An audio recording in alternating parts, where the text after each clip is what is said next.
Hey, everybody. My name is Adam Sternberg. And for those of you following me on Facebook, you already know that. For those of you who are following us on YouTube, you might be new to this channel. This is the first of our many live stream broadcasts that we're planning on doing over the next several months or even years. And while we're all locked up in quarantine right now, it's a good opportunity to talk about all things related to our business anyways, and it might be interesting to you. We are one of the largest corporate photography companies in Las Vegas, and that's obviously where we are based. And our company used to be formerly known as Las Vegas Corporate Photographers. We've since rebranding everything. It's just CorporatePhotographers.com. And so we specialize in taking photos and video and working within the corporate world, specifically with trade shows, expos, seminars, things like that. Based here in Las Vegas, it's sort of the capital of the world for that. But unfortunately, at the moment, everything's kind of shut down. So we decided to launch this streaming channel to talk about everything related to this business. I think it's going to be kind of interesting. We're going to have a lot of fun with this. Sometimes we're going to talk about camera technology, how it applies to professionals, how it applies to people that just want to take better photos. We're going to talk and do interviews with, live streaming interviews with professionals in the industry, everything from world famous seminar speakers to entertainers, and also, talk to people that work in the trade show business, and, everything from the guys that are, lugging in gear every day and doing all the heavy lifting to the people that put booths together and transportation and everything that encompasses this industry. We work primarily in the media, obviously, end of it. But we certainly work with a lot of people in a multifaceted role in the trade show and photography world. So we're going to be talking about all kinds of fun topics like that. We are going to be launching our Facebook channel really soon, but for right now, we're just on YouTube and kind of a personal channel for me. And so that's where we're broadcasting into. So we're expecting to have a lot of fun. It's going to be kind of interesting, I think. And, we will start to do, Q&A sessions with people as well as we start to grow this channel. So today, to kind of kick off everything, we wanted to talk a little bit about something that was a little bit more generic as it relates to photography. And that is, what can we do with our camera equipment and our gear while we're stuck at home? I know most local governments are kind of mandating that people, drill themselves or weld themselves into their homes right now. And, while we can go for walks and run to the grocery store to go shop for the toilet paper that we can't find, a lot of what we want to do is to, maybe start to look at, prepping our camera equipment, even if you're an amateur photographer and just want, enjoy going out and taking pictures of the kids, going out and taking pictures on your, wilderness hikes and things like that. There's all sorts of things that you can learn and do about your cameras, and we're going to hopefully maybe start teaching you some fun stuff about that. So today we just want to talk about what we can do to prep while we're stuck at home. We've got all our camera gear. I've got my camera right here, and so my big heavy beast over here, my Nikon D5. And so we're just going to talk a little bit about what you can prep for today. So the first thing I want to talk about is once we've photographed all our photos, we take pictures of, I know people, especially in their phones. Where's my phone? It's right here. I know I've got literally thousands and thousands and thousands of photos in here. And it's a common thing for people to take all these photos, and they're used to showing everybody. And we always like looking at them in our videos and stuff that we store on our phone, but it's rare when we back it up. And the same thing is true with our, professional photos or our photos we take in our cameras that are not our phones. So it's kind of an interesting thing to think a little bit about what we want to do to start actually like backing up these photos. So it's a really good idea to just have redundancy in photographs. It's kind of like there's an old thing they've done studies on where they've shown that when, people have, major life emergencies, a house burning down or something like that, it's frequently for the first thing people start looking for are their photos. It's that connection to the world that we have. And it's such an important thing for so many of us. Well, what were to happen if your phone just died and all the photos you had in there were gone?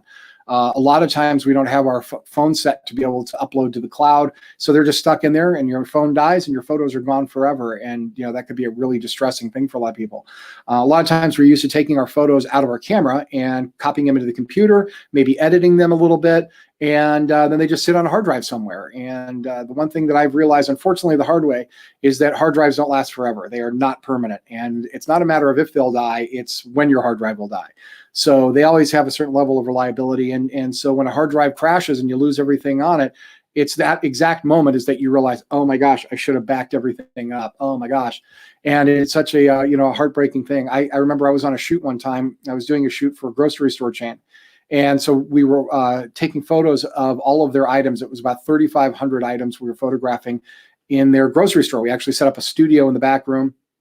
And we had everything set, and I had numerous assistants that were out there getting and helping me take pictures of everything from canned soup to frozen pizzas to everything you can think of that would ever go in a grocery store. And we were there photographing it. And every day we backed everything up. We copied it to another hard drive, copied it off the cards, and then copied it to a drive and then backed that up. And we were transmitting the photos that we're shooting every day back to their corporate office for approval. So on day 7, it was about a 12-day shoot. On day 7, as I was copying the photos from my little cards, my storage cards, into the computer, and I was then going to back that up, I started copying the files from my main hard drive over to a backup drive. And I was kind of hastily doing it. It was a sloppy way of doing things. And during the copying process, one of the hard drives died, and it jammed up the whole transfer process, and it wound up scrambling both hard drives. So it was at that moment that I realized I've got to come up with a better system. So if you're just taking photos of your family and whatnot, it's always good. Just every time you take a photo, every time you do a photo shoot and you take your photos out of your camera, out of your phone into your computer, then it's a good idea to find another place to copy them too, just at the same time. It's just a better way to do it. Do it while you're, where you're actually dealing with the photos in that moment, because there's an old saying that tomorrow never comes. And so, you're going to say, I'll back all these things up next month. And then you never remember, and years go by and you lose all your photos and something happens. What we do is in our offices here is everything goes onto redundant drives at the exact same time. So we use what's called a RAID system, which allows you to copy to multiple drives at the same time. So whenever we're dumping our photos out of our cards, they go onto redundant drives, and then every night that gets backed up into the cloud. So we have, if one of the drives goes bad for any reason, the data is accurate and up to date on the other drive. So all we have to do is pull out the bad one, swap in a brand new hard drive, and everything will copy itself back over, and we have another backup. Every quarter, we submit our photos over for copyright registration with the U.S. Copyright Office, and that's sort of a good reminder at the same time to back up our backups of our backups. So we take all of our edited photos at that time, and the ones that we've retouched, ones we've edited or post-processed, and we take those photos and back them on another hard drive, which we can easily swap in and out, and we use that for sticking on the shelf kind of thing if we ever have to go back to it. So we've just learned it's the hard way. It's so important to really back up your photos. If you don't want to copy them to another drive, if you don't have drive space, or and you might want to even just consider investing in a small portable hard drive. They're very cheap now. You can get multi-terabyte portable drives now for less than $100. They're really cheap, and it's a good way to just back stuff up onto those too. If you like using the cloud, that's great too. There's a lot of great options for that. Amazon Prime, if you're a member of Amazon Prime, I mean, who isn't a member of Amazon Prime? If you're a member of Amazon Prime, you get 1 terabyte of cloud storage for free.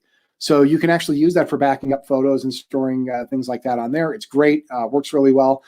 There's other websites that we use for backups and cloud storage. One of them is we use Dropbox a lot. We use Dropbox for not only backup, but we also use it for transmitting our photos over to our clients. So that's how we deliver a lot of them digitally now. Gone are the days of sending out CDs of photos. We send everything usually digitally now, and Dropbox is what I like. We use the business pro plan for them. Another one is called SmugMug, which is a great website. It's fun. It's a great way for sharing galleries of photos of people. We use this for sending proofs to our clients. So when they have to do revisions of photos, we send it to them on SmugMug. I know a lot of professional photographers use SmugMug for actually displaying photos and actually using them for that. We use SmugMug also for when we do photo shoots for, say, a corporate party, and so we want to share the photos with guests. So one of the things that we'll do is we'll print business cards out with with a special domain name on it, and say, hey, to get your photos, go to xyzphotos.com, and we hand these out to everybody, and then they can go and find their photos in a gallery and download them, share them on social media, things like that. So SmugMug's another really good one to look at, and there's others. Those aren't the only ones, but there are many others out there that work really good. After that, the next thing you want to consider doing a little bit is updating your firmware and your software.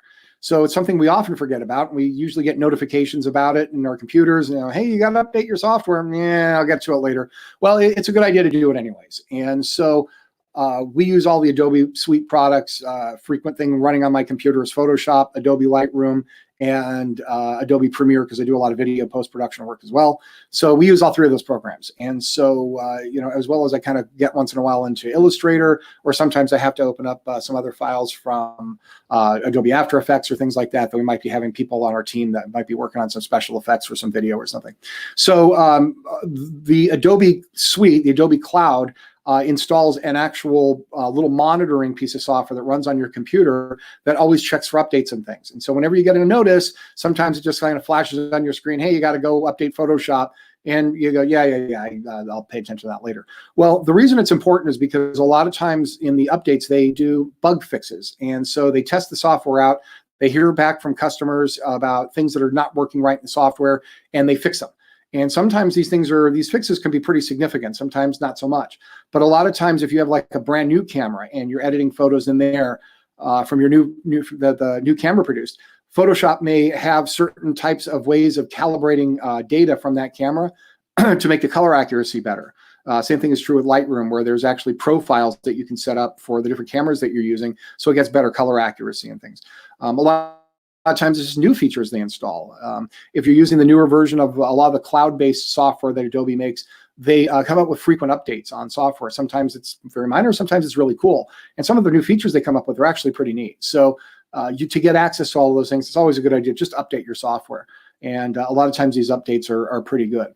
Aside from software, though, the other part of software, which is called firmware, which is what deals with the actual hardware software, so to speak. So whenever you have a camera, there is what's called firmware, and that's the software that makes your camera run. And so that software that sits in there sometimes needs updating. When they manufacture any kind of electronics, they test all this stuff in a lab. They have all these different testers, and they sometimes will hire a small pool of people to run through the works of these different cameras and devices and put them through every possible conceivable thing that they can come up with to test to make sure that the cameras are operating right. Ultimately, though, that never really compares to selling cameras by the millions. And so when they start manufacturing these things and they go into big production runs and millions of people start buying these things, that's when the real bugs tend to show up. And a lot of these companies now are paying very close attention to social media about how people talk about things that aren't working right in their equipment. And so they pay attention to this stuff. They do surveys. They ask people about how they feel about how things are operating, and they learn from it. So when they do this, they will sometimes release what's called a firmware update, which updates the programming that goes on in your camera. And it's really a good idea to always pay attention to that. Sometimes you don't get notices on this. So what I do is every few months, I'll go on to, we're Nikon guys here. We have a few Canon photographers here, nothing against Canon or even against Sony. We love Sony, but we're mostly Nikon guys. And so a lot of times I'll just go onto the Nikon website and I'll type in the models for all my different cameras and see if they have firmware updates. So sometimes this updates are pretty important. We've seen things in updates where they fix focusing issues, where they have fixed color calibration problems, where extra menus get adjusted and tweaked a bit. So it's really a good idea if you're sitting at home and you've got nothing better to do, check what your camera's firmware actually says. And if you're shooting with a DSLR or a mirrorless camera, it's usually a good idea to update that as often as you can, whatever the latest version is.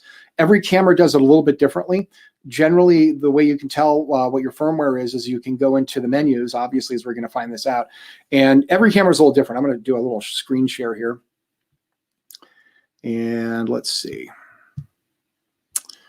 We're going to go to, as soon as I get this going.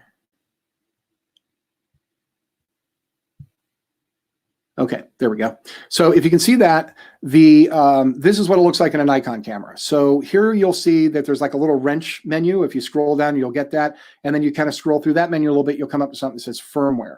So most cameras work on the same principle. There's going to be two numbers there. One says C and one says L. And the top one is what the camera firmware is. That's what the software inside your camera is actually set to right now. The L is for your lens. And yeah, that actually is a thing. So as your camera reads data from your specific lens, that data can be adjusted. So sometimes they may not do a firmware update for your camera, but they will for your lens on how your camera interprets the data from that lens. So usually it all comes in one package though. And so to find that out, you just go to Nikon.com or even just Google, Nikon firmware update or Canon firmware update. and then you type in your model number, and it just takes you right to the right page, and you're going to download that file. So what's going to happen is that once you have gotten that file, I'm going to go back to my screen here. Once you've gotten the file and you've downloaded it, some people I know tend to plug their cameras right into their computer to dump the photos out of their cards. That's not what you want to be doing here. So to update the firmware, I'm going to go to my camera right here. I'm going to pull out the card right out of it, if I can get it out of here.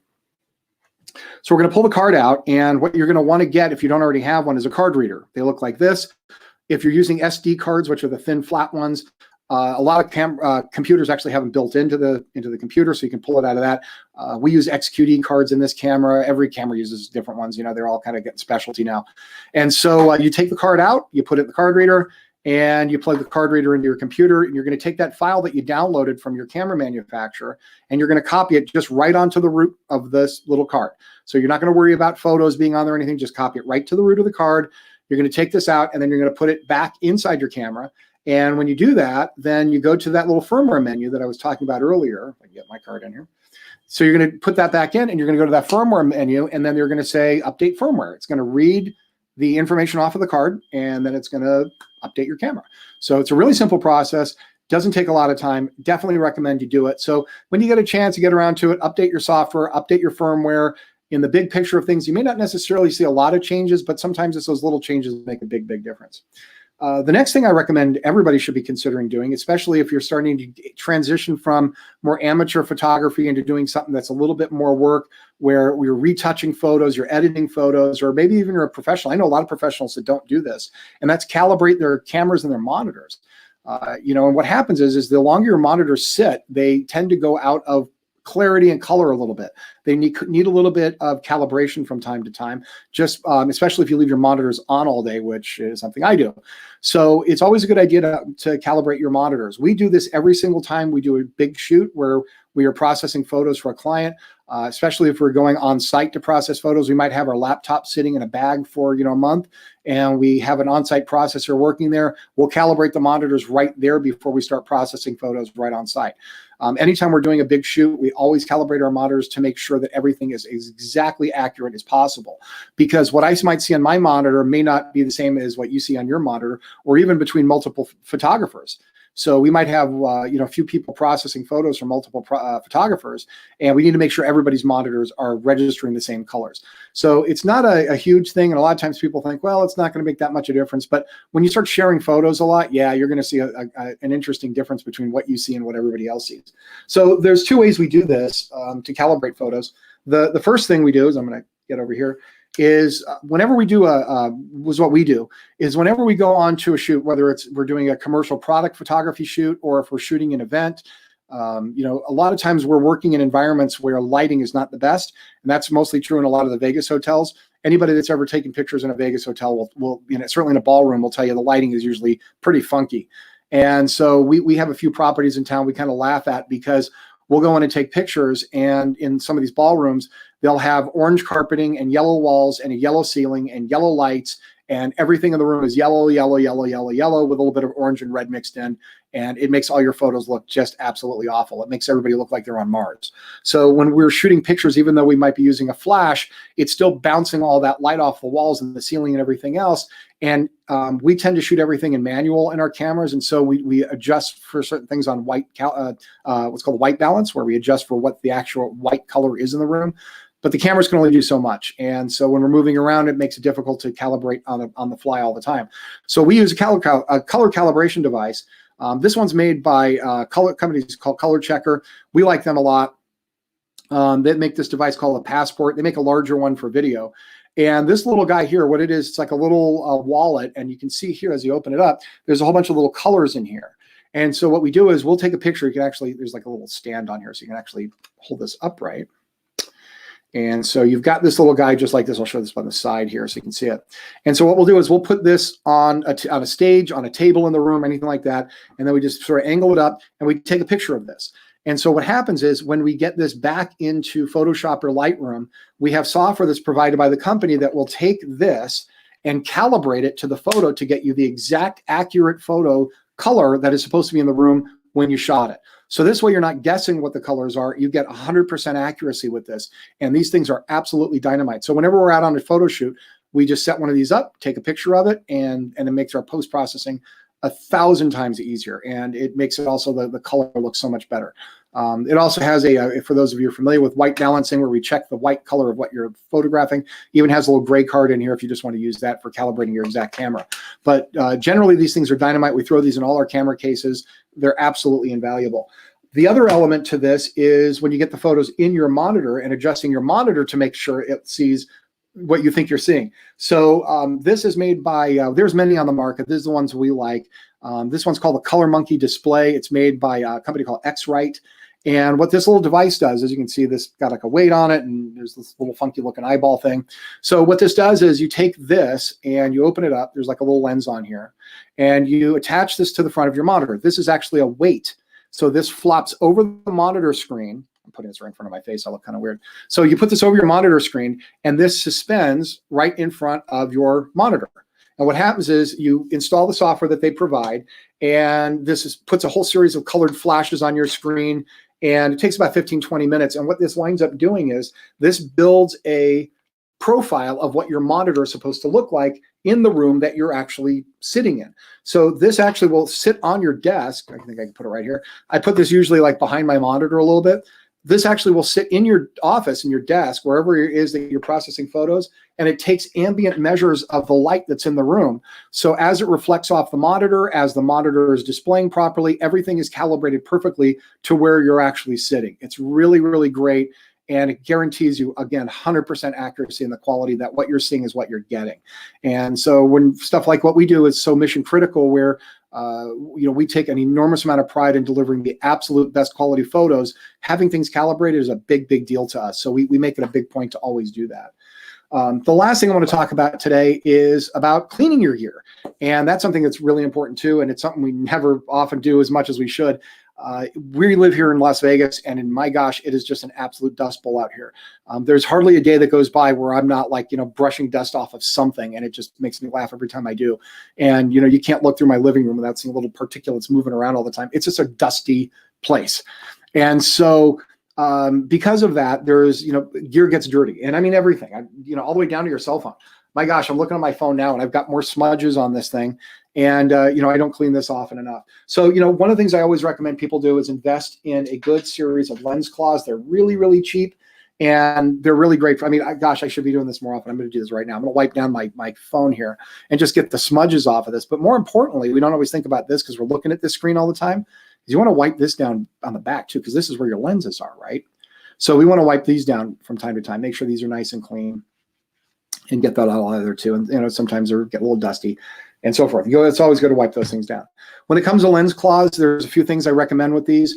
The magic word you want to be looking for if you're buying lens cloths on Amazon, these are called magic cleaners.